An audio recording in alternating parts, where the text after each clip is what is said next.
তারকেশ্বর সারা বছর ভক্তদের ভিড় লেগে থাকে বাবার কাছে। কিন্তু আপনি কি বলতে পারবেন এই তারকেশ্বর মন্দিরের ইতিহাসটা কি? বলছি। তারকেশ্বরের আগের নাম ছিল তারপুর এবং এটি ছিল একটি বন জঙ্গলে ঘেরা অঞ্চল, আর এটি সংযুক্ত ছিল পাশের গ্রাম রামনগরের সাথে।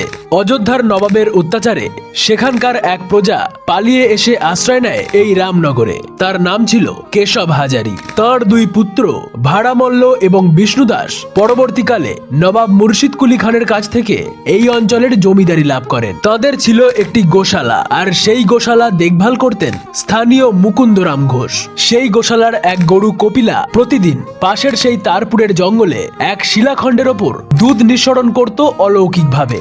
একদিন তা দেখতে পেয়ে মুকুন্দ ঘোষ রাজা ভাড়ামল্লকে তা জানায়। সেই সময় উত্তর ভারত থেকে এই রামনগরে এসেছিলেন সন্ন্যাসী মায়াগিরি। তার কাছ থেকে ভাড়ামল্ল জানতে পারেন এই শিলাখণ্ড আসলে একটি শিবলিঙ্গ। এরপর ভাড়ামল্ল এই শিবলিঙ্গ রামনগরে নিয়ে গিয়ে প্রতিষ্ঠা করতে চাইলে সেটি মাটি থেকে তোলা সম্ভব হয়নি। তাই বাধ্য হয়ে সেই তারপুরে বন জঙ্গল পরিষ্কার করে 1729 সালে সেখানেই মন্দির প্রতিষ্ঠা করেন রাজা ভাড়ামল্ল। আর তারপর সেই স্থান, মন্দির এবং শিবলিঙ্গের নামকরণ করা হয় তারকেশ্বর।